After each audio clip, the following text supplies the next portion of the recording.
Hi, this is Ibrahim from Teach Where You Run, and today we're going to be talking about action research. Action research is a type of research led by teachers with the dual objectives of enhancing classroom practices and empowering teachers by increasing their influence over their professional environments. This kind of research often focuses on addressing specific challenges in a teacher's local setting rather than tackling broader educational questions.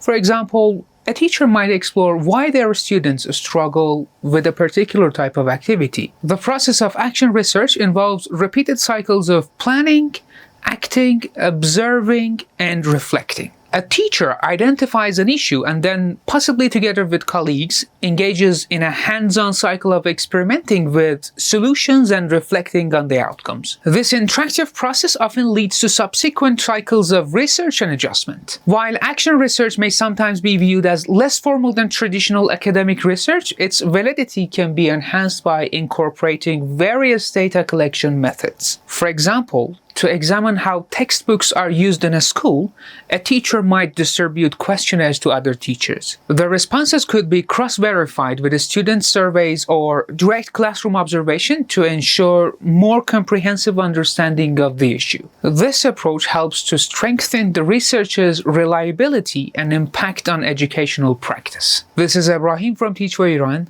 Stay with us and stay tuned.